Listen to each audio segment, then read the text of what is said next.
Aged care can feel very unfamiliar and very daunting. And of course you feel guilty. How can you not?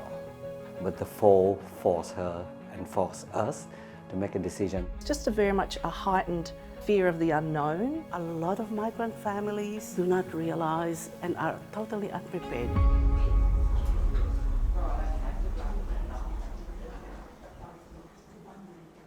In the Philippines, we don't have nursing homes.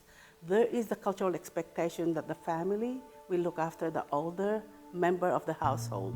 They live in intergenerational households. All that, of course, has changed once they migrated to Australia because it's a completely different culture here. So sometimes that idea of coming into any sort of formal aged care support can carry feelings of guilt. People who live afar will judge and say, you abandoned your parents, you're not looking after your parents, but you knew that the decision was for the best. When I first mentioned it to friends and family, there'd be silence. So I didn't feel like as though I was living up to a cultural expectation. I felt awful. I felt guilty because you want to try and foster independence for as long as possible, and I knew that that's what Mum wanted. But similarly, I feel also guilty having to ask her, because I know she has her own family. At that time, have you already retired? Or you still working? I was still doing part-time. Yeah. My mum was always told me she's not going to be a burden to anybody.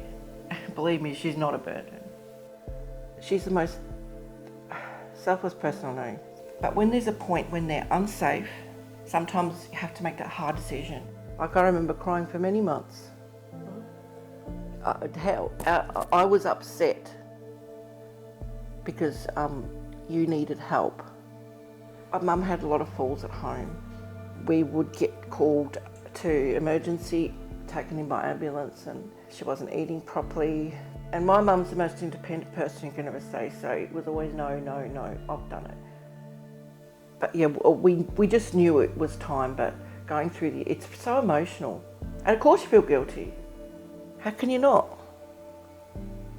My father had a stroke, and he was the carer for my mother with dementia. When he had the stroke, he could no longer look after her.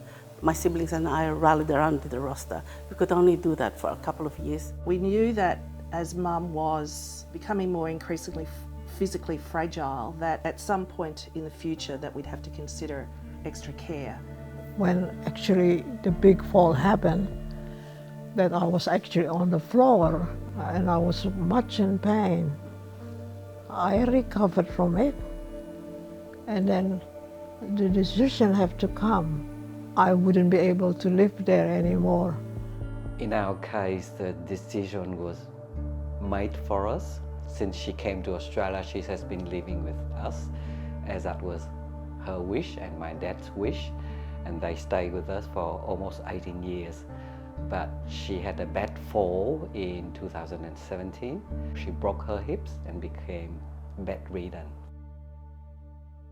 Unfortunately, that is not an uncommon story. There comes a time when an emergency happens. For you to be prepared for that, you have to know what services there are, what the limitations are, who do you call, what choices do you make.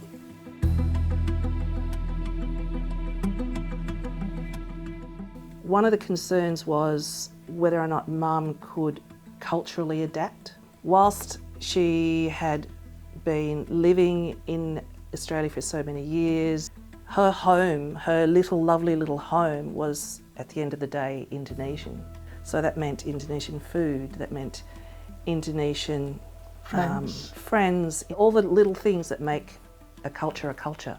I felt very sad, of course. I mean, no one likes to leave their homes. I love little knickknacks. I miss all that. On the other hand, I'm glad I got rid of them. I had too many. We tried a few places. The place which was close to us, the facility was good. It's convenient for us, but not convenient for Mum. We have to make the decision based on her comfort.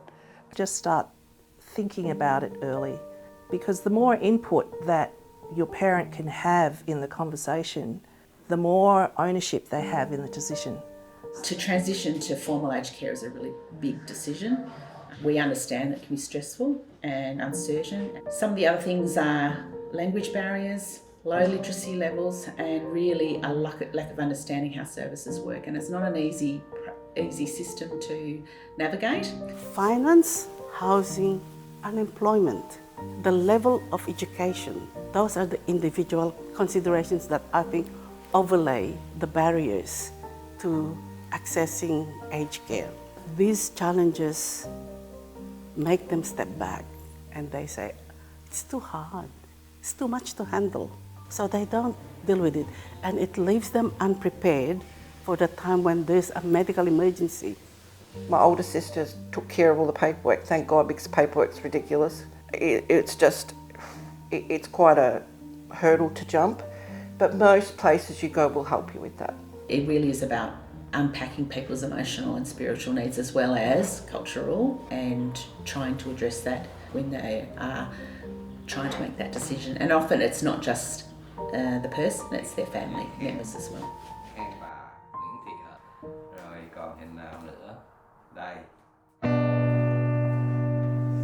Reluctance is not an overnight feeling. It develops over time. So how to break the reluctance means starting with now.